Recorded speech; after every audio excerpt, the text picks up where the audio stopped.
नमस्कार, मेरा नाम बिरजू है और भारत लाइव देख रहे हैं। बिहार में होने वाले विधानसभा चुनाव को लेकर जहां अटकलें लगी हुई थी कि अब कहीं न कहीं चुनाव आयोग जो है तारीख का ऐलान करे, वो अब ख़त्म हो गया है।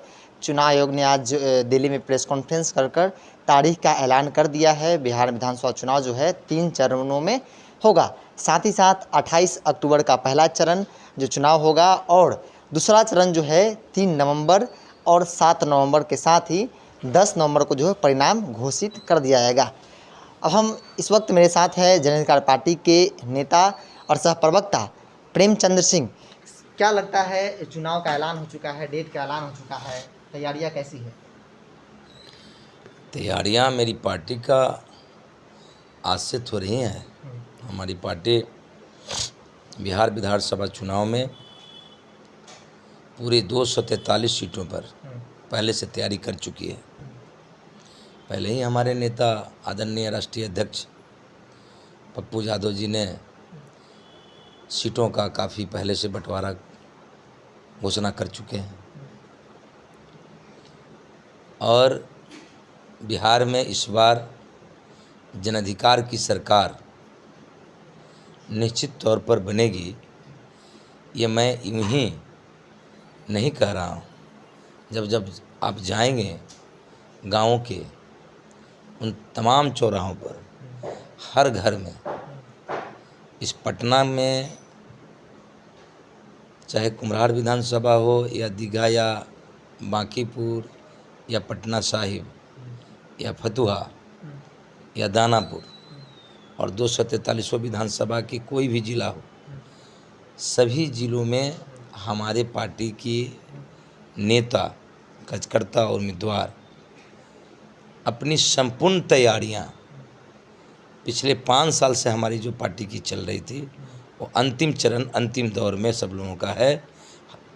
लेकिन हम साथ ही एक बात कहेंगे, जिस तरह से एक स्वतंत्र संस्था चुनाव आयोग ने भारत सरकार के दबाव में, लोकतंत्र में और इस बिहार के 12 करोड़ लोगों के सवाल को लेकर के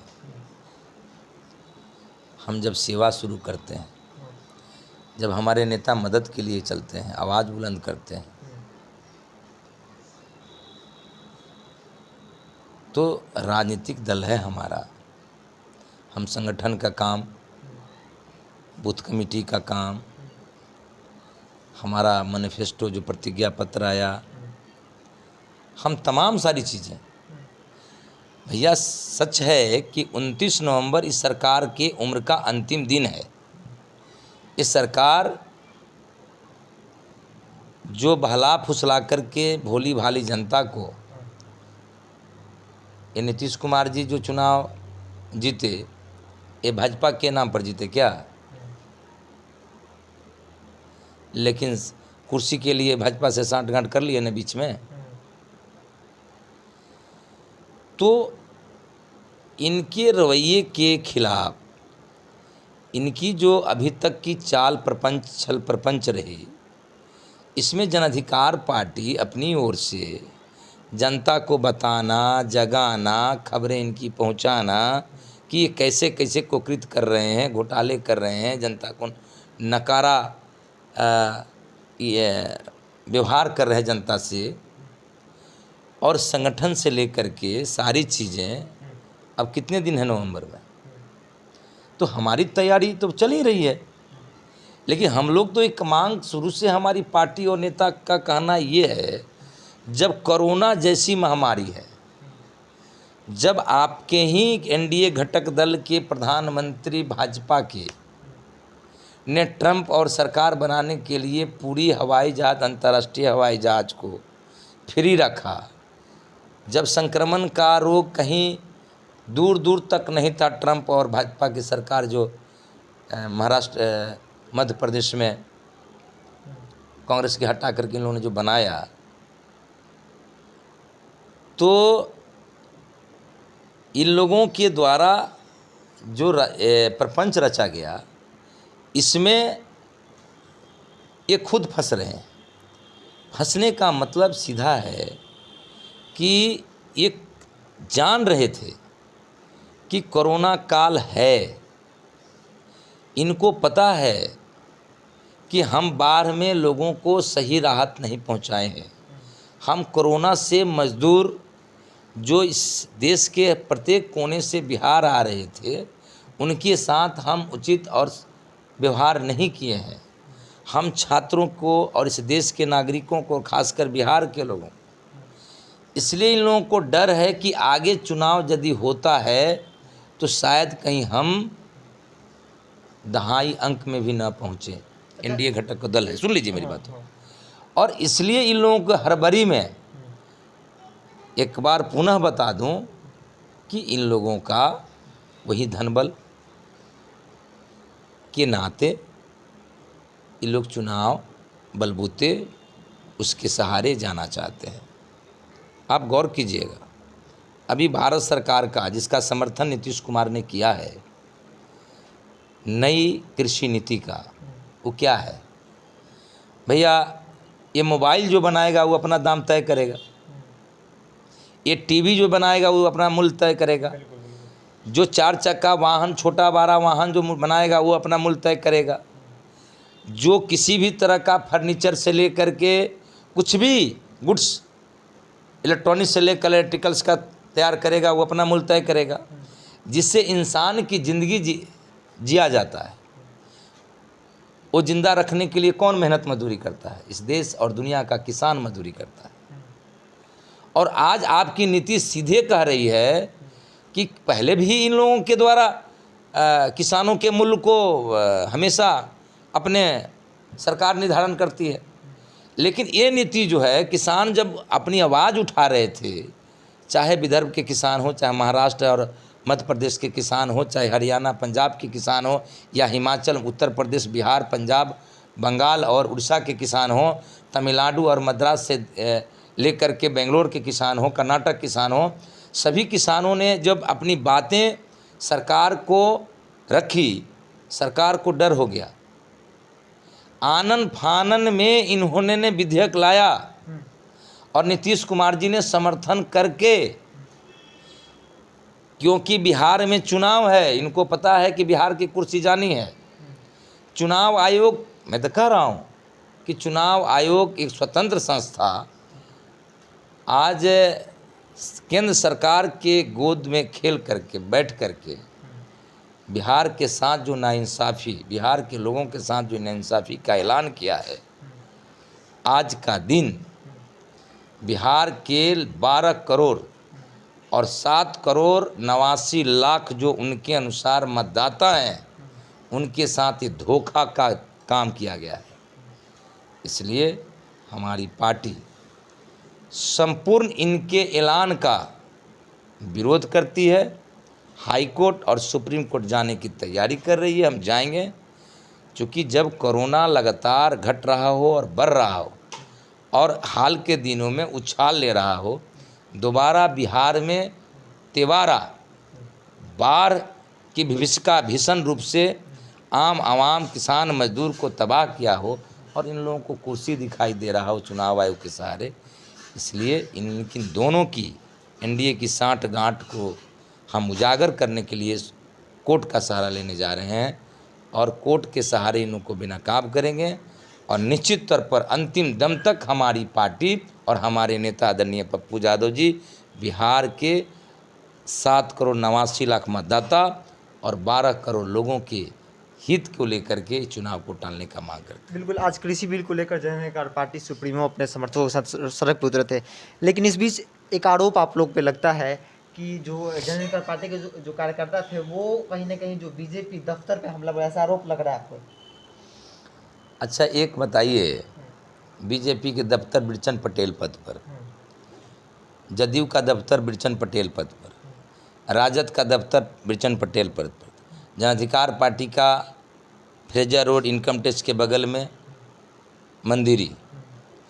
ये जब कभी भी प्रोसेशन लोकतंत्र में, जनतंत्र में जनता के सवाल को लेकर के, आम आवाम, गरीब गुरबा के सवाल को लेकर के, छात्र, नौजवान, किसान, मजदूर के सवाल को लेकर के, जब कभी भी लोग सड़क पर जब गुजरते हैं और उनके कर्जाले से जब गुजरते हैं, तो भाजपा के पेट में दर्द क्यों होता है?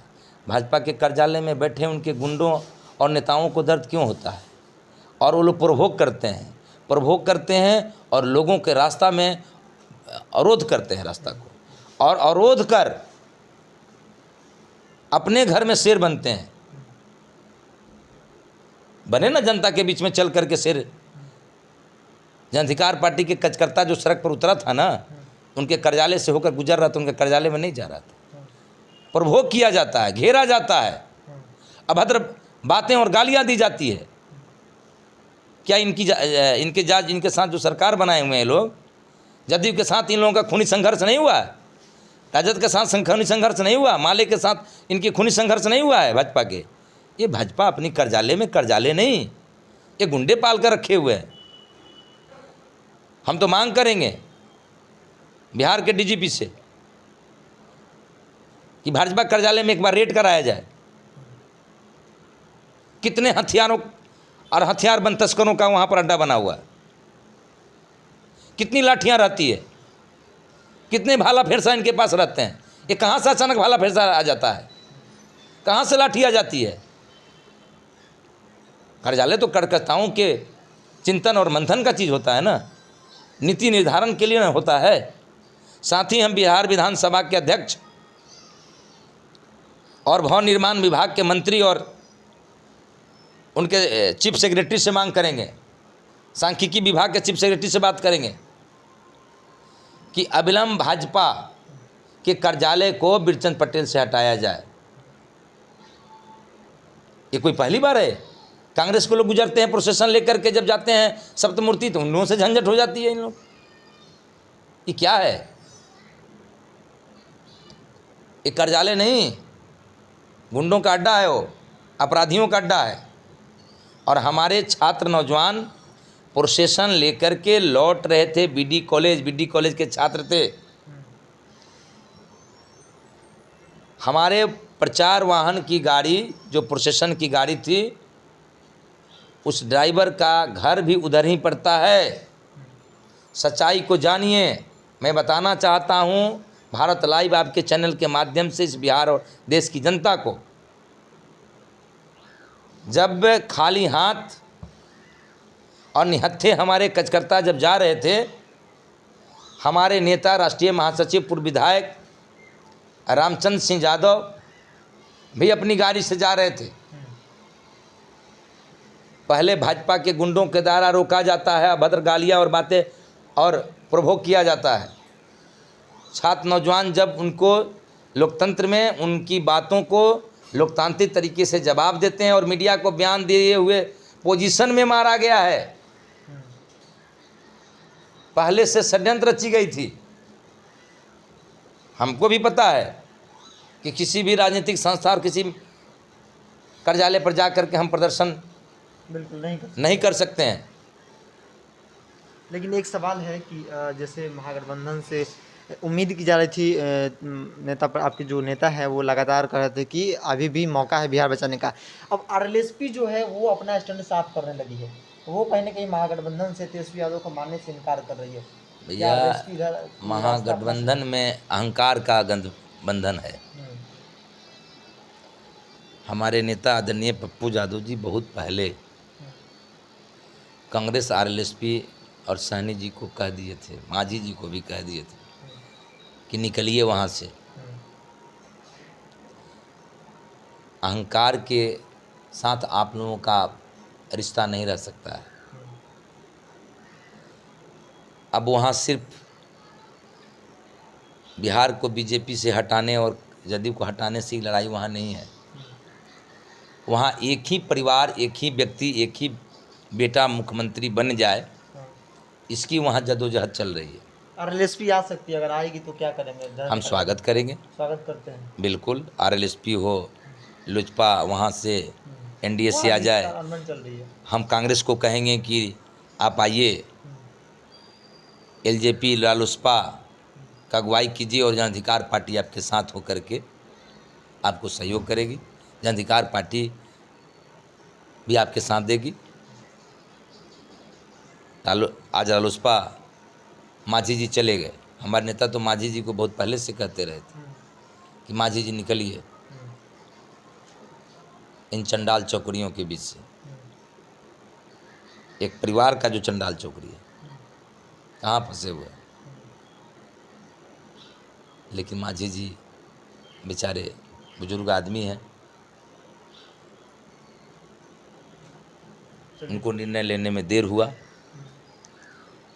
हम आज भी कांग्रेस को कहेंगे,